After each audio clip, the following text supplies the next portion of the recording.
José Miguel Uzcategui. Él es economista, profesor universitario, también fue director del Banco Central de Venezuela y lo saludamos. José Miguel, bienvenido, buenas tardes. Hola, ¿cómo estás? Mucho gusto, encantado de oírte, a tu orden. Igualmente, José Miguel, gracias por estar con nosotros. Queríamos hablar contigo sobre el tema de la inflación. Bueno, hasta hace muy poco, en Venezuela estábamos viviendo lo que los economistas catalogan como una hiperinflación, pero parece que esto ha cesado. No quiere decir que no tengamos niveles de inflación importantes, pero ya no a los niveles de hiperinflación, y quería que nos dijeras, bueno, ¿cuál es tu apreciación al respecto de esto? ¿Hasta dónde es posible que nos esperancemos los venezolanos y llegar a considerar que esto puede ser una situación que vaya disminuyendo progresivamente y bueno, nos libremos de esta espada de Damocles tan espantosa que es la inflación? Bueno, Aripili, sin lugar a dudas que el tema es importante porque eso es lo que afecta más a la población, y no solo a la población venezolana, al mundo. Hoy día el mundo está sufriendo el fenómeno de la estanflación, estancamiento con inflación. Para esos países una inflación de 8.5% anual es muy grande, porque muy alta, para Estados Unidos, para Europa, porque sencillamente ellos tienen una tradición de inflación baja, de 2%, 3% máximo. Entonces, claro, esto se ha exacerbado porque no solo la pandemia, que ha reducido toda la actividad económica y ha confinado a la gente pues a la casa y no a producir, pues. Y la otra cosa es que, bueno, mira, la guerra de invasión de Ucrania, a Ucrania por los rusos, ha modificado pues todas las tendencias en la materia energética, y en materia energética para nosotros es muy importante, porque nosotros somos un país somos país con petróleo. Yo no diría que somos el país que fuimos petrolero. Esto es no es un eufemismo, es realmente tenemos petróleo en el subsuelo, pero no lo estamos extrayendo en la medida de lo necesario, en la medida de lo conveniente y en la medida de lo posible. Ahora, no hay duda pues que la inflación se mide de varias formas, ¿no? En primer lugar, tú tienes que analizar la inflación coyuntural y la inflación estructural. Venezuela es el país con la inflación estructural y coyuntural más alta del mundo, seguida por Sudán. Y fíjate que en América Latina, el país que muestra la inflación más alta, que es con tendencia más alta, es Argentina, pero Argentina crece. Entonces la inflación de 50-55% proyectada para este año, pues sencillamente la pueden contrarrestar con un plan que tiene con el FMI, aunque ellos tengan posiciones críticas al FMI. ¿Y quién no tiene posiciones críticas al FMI? Porque el FMI pues pone condiciones que los gobiernos no les gusta aceptar, que es equilibrio fiscal, que es sencillamente intervenciones, vamos a decir, sensatas en la economía, promoción de producción interna, balanza de pagos, o sea, apertura con el exterior, que sea viable, que exportemos, ¿no? Y tengamos ingresos de divisa también por concepto de repatriación de capitales, por concepto de inversiones extranjeras. Todo eso, que es el cuadro ideal para una economía, no está planteado para Venezuela. Ahora, ¿qué es lo que pasa con esta inflación? Es cierto, en marzo fue 1.4, pero es que en abril fue 4.1. O sea que tenemos una tendencia que se va modificando. 4.4 la inflación de abril. Ahora, además, ¿cuál es la fuente de esta información? La da el Banco Central. Yo respeto al Banco Central, por supuesto, como institución, pero no respeto la política que aplica en la medida en que esté sumisa, que la política monetaria esté sumisa a la política fiscal. Depende, un banco intervenido, el Banco Central es un banco que es como un apéndice del gobierno. Entonces, pues sencillamente eso no es lo más conveniente. Lo más conveniente es que sean los bancos, los bancos centrales tengan autonomía, lo cual no quiere decir independencia, porque no puede haber políticas monetarias independientes de las políticas fiscales.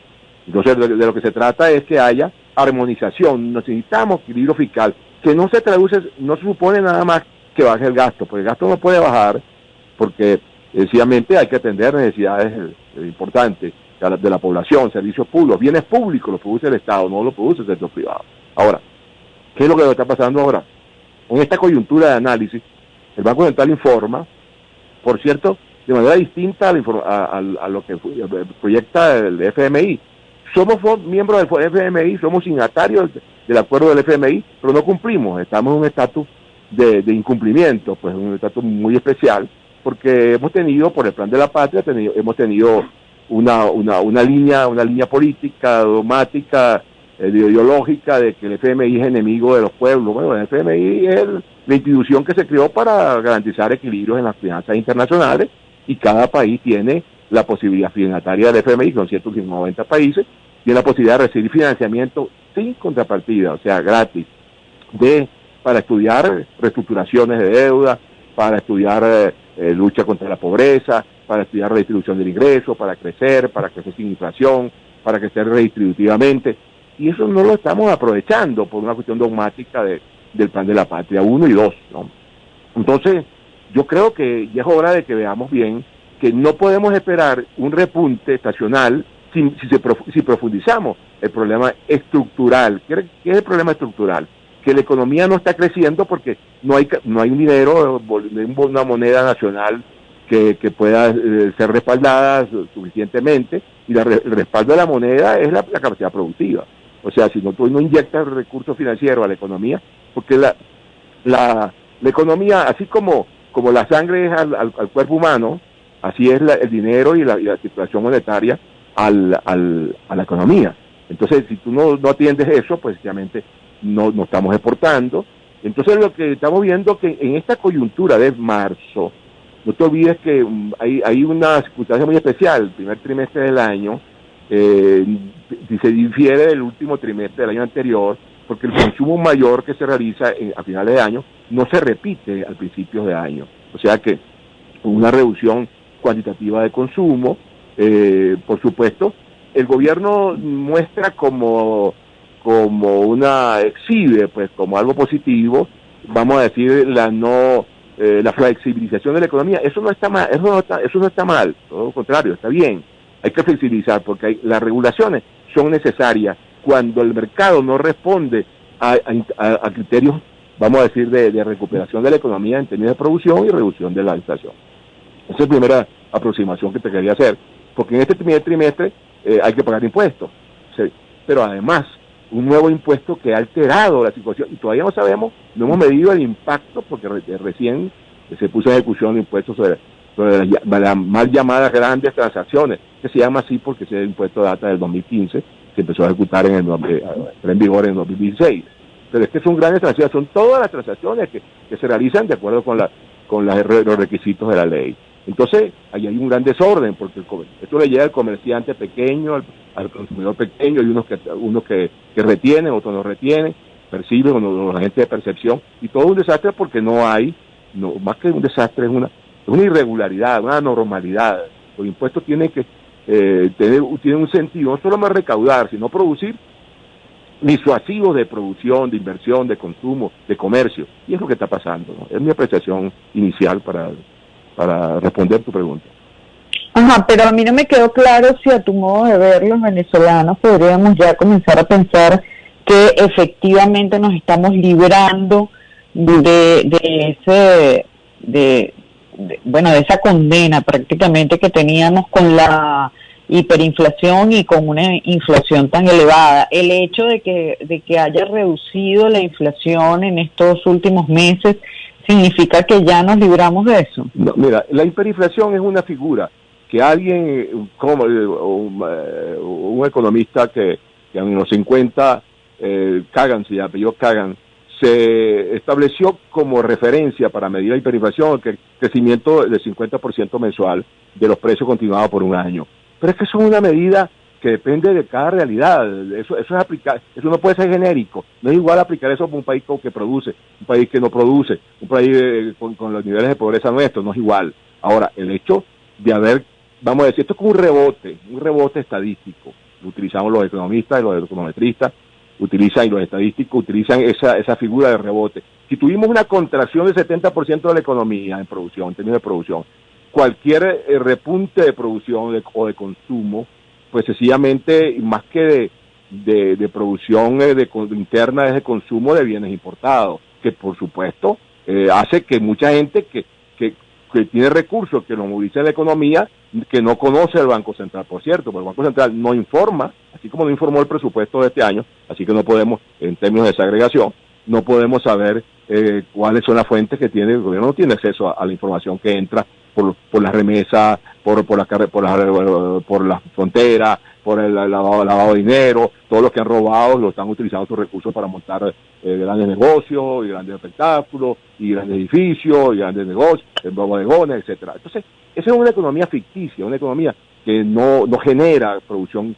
regular y además que genere empleo. Claro, cuando no hay nada, cualquier cosa es bueno, por lo menos en términos de empleo, en términos de que haya gente que pueda cobrar ante la inexistencia de una moneda nacional fuerte, la gente ahorra en dólares, y es lógico, porque tiene una economía dolarizada, pero que conste, yo no estoy de acuerdo con la dolarización de derecho. Yo creo que hay que fortalecer la moneda, hay que fortalecer el bolívar, llámelo como lo queramos llamar, no buscar un nombre. Otros países lo han cambiado, cruzado, han utilizado otros términos que han tenido problemas menores que el que tenemos nosotros.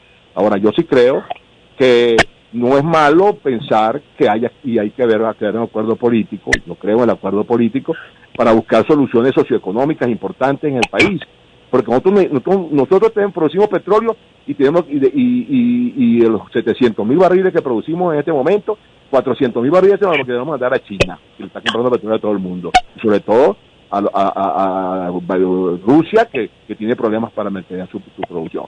Tenemos relaciones con el mercado natural nuestro, el mercado norteamericano, porque toda la vida, más de la mitad de nuestro comercio exterior, de exportaciones e importaciones, es hecho con los Estados Unidos. Pues estamos peleados con los Estados Unidos, o tenemos consulados, o tenemos embajadas, o tenemos... Todas esas cosas inhibe al inversionista extranjero que puede invertir en petróleo y en otras áreas, en las costas, para el desarrollo pesquero, transporte. Eso es un potencial que está allí, una infraestructura física que nos da oportunidades que hay que aprovechar.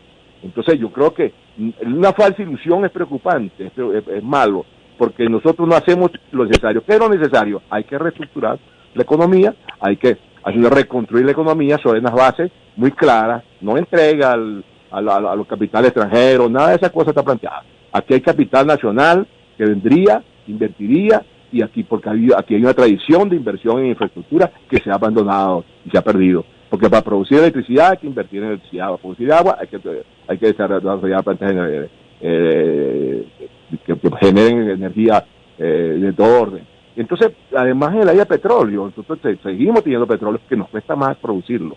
Entonces, en estas circunstancias, donde el comercio internacional está interrumpido, las corrientes, los flujos de comercio y de inversión se han alterado por esta guerra. Y eso no es de corto plazo. El hecho de que los iberoamericanos bajen la intervención en el Banco Central del Federal Reserve de Estados Unidos no significa que están creciendo. En este momento todo lo contrario. En este momento está aumentando las tasas de interés, están encareciendo el costo del dinero, y eso nos afecta a nosotros. Nosotros tenemos unos 160.000 millones de dólares debemos en conjunto a los mercados financieros internacionales.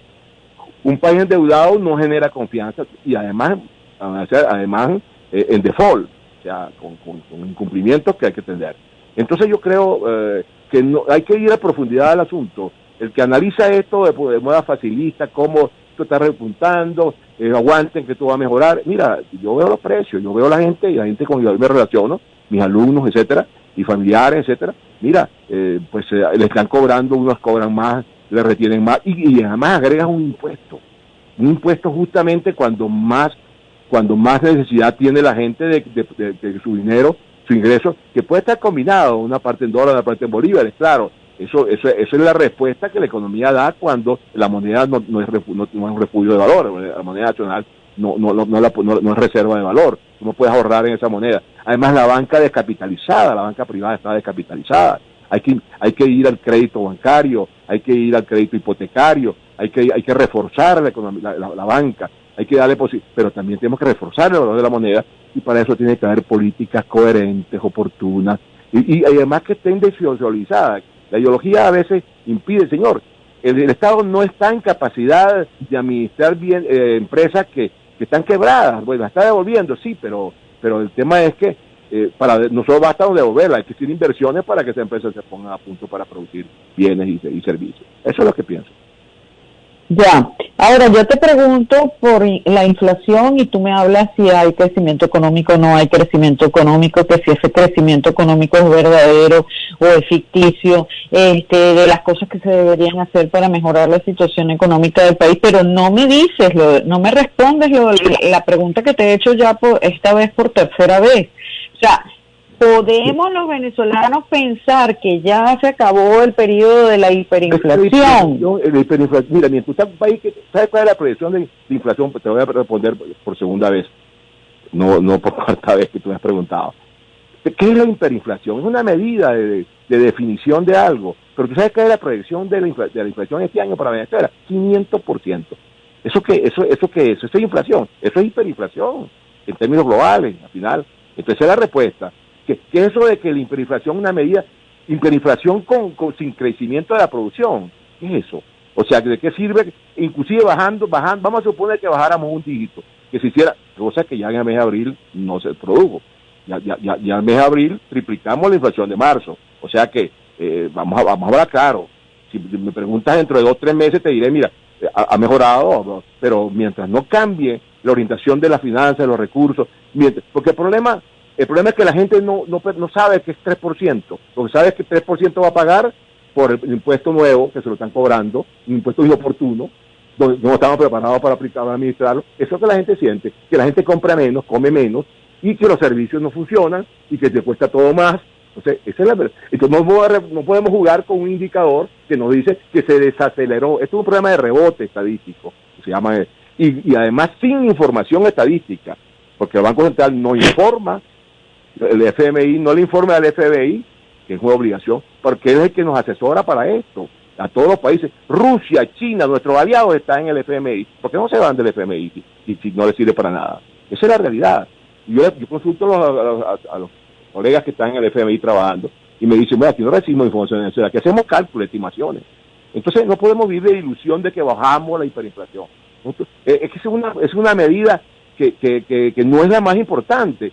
Por supuesto, la inflación es crecimiento de los precios, sostenido de los precios, y además que no se corresponde con los niveles de ingresos suficientes para poder atenderla. Esa es la realidad. Entonces, por eso te respondo por tercera y hasta por tercera, que seguir respondiendo por cuarta vez, Quintaré. Yo pregunto de afuera. Ahorita en los países con inflación de 8% están con las manos en la cabeza. Bueno, nosotros tenemos una proyección de crecimiento de los precios este año de 500%. Anótalo y entrevístame dentro de unos meses y te diré cómo fue la tendencia. O sea, entonces, en otras palabras, tu respuesta es que los venezolanos seguimos en hiperinflación y que vamos a seguir este año en hiperinflación. Es que hiperinflación es un término que se utilizó en un momento pero eso es una medida, es como decir, no estamos de muerte, pero estamos moribundos. Es como te digo, un paciente que tenga 41 grados de fiebre va a terapia, va a tratamiento. Pero se puede morir con 39 y con 38 está igual. Claro, el problema de la fiebre en la economía es muy importante, porque si hay inflación de 40%, si hay inflación de 500%, nadie va a sentir interés de producir en un país que la inflación es de 40% o 500%, que es la inflación proyectada en este momento a final de año. Esa es la realidad, Maripili.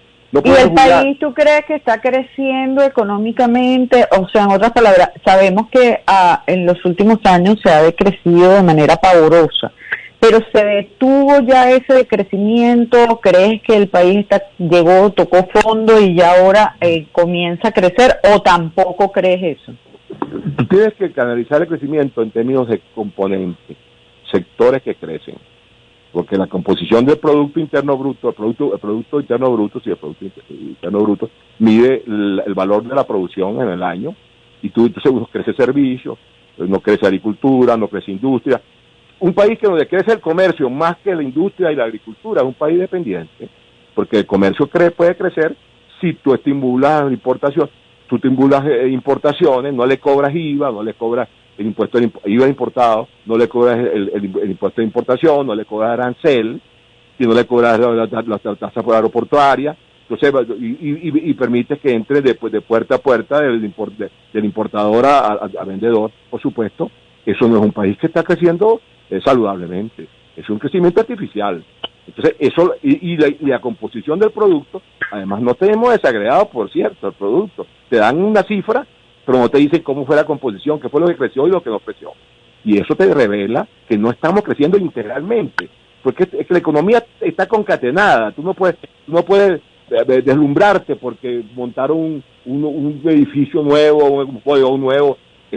Porque eso es para el 5% de la población, no para el 90% de la población, o el 25% de la población en pobreza. No hay ninguna cifra que el gobierno haya dado y acepta que hay pobreza, por supuesto. Y luego te viene el aumento salarial, la población que está, y entonces no, te paga, te da salarios y pensiones para los que han sido registrados desde 2018 y le dan 10.000 bolívares repartidos en un año. Y los demás, que se mueran los profesores en las universidades. Tengo 55 años de profesor en las universidades, 4 universidades, y no he visto un colega que se atreva a quedarse aquí. Yo me quedé aquí definitivamente porque afortunadamente tengo mis hijos fuera, porque se fueron hace muchos años, y yo no me quiero ir, yo me quiero quedar aquí, y no puedo vivir de la renta, de la pensión, y trabajé para que la pensión en su momento, y en el 97, y promovimos una reforma que no se ejecutó. Yo se lo planteé al presidente cuando era embajador en España, se lo dije al presidente Chávez, y te digo, mira, yo voté por Chávez, yo no tengo ningún, para mí no es una afrenta de tener que decir, no, absolutamente, yo pensé que podíamos hacer un cambio importante en el país, y es así, pues. Y entonces yo recuerdo, pues, sencillamente que esa reforma que hicimos en el 97, con el tripartismo, con la comisión tripartita, permitía que tú armonizaras los intereses del trabajador, del Estado, y el Estado es un regulador, el Estado te venía a título supletorio, a título regulatorio, y el sector privado y el empresarial y laboral se acordaban los salarios, se acordaban y los precios se revisaban continuamente. Yo pertenecía a la Conacopresa, cuando vieron los Lucinchi, yo era representante del CTV en la Conacopresa, y el Banco Central representaba a los trabajadores. Ahora, o sea, yo he estado vinculado al mundo del trabajo y gremial, dirigente de los economistas muchos años, y en eso te digo, esto no es una economía para sentirse optimista acerca del futuro inmediato. Por supuesto, el futuro potencial, ese futuro bien encaminado, bien dirigido, bien concertado, sí es posible. Yo creo que tenemos salida, no creo que estemos sumergidos en esa fatalmente y no sigamos hablando de la inflación como la hiperinflación como una medida. Es una referencia que, en mi opinión, yo no la utilizo. ¿Sabes por qué? Porque eso es artificial. La hiperinflación en un país como Argentina es distinta a la hiperinflación que fue de Bolivia, con la de Ecuador o con la venezolana. Sencillamente, ¿por qué? Porque son países que producen, y nosotros no producimos y tenemos precios, y lo que producimos lo compramos más caro.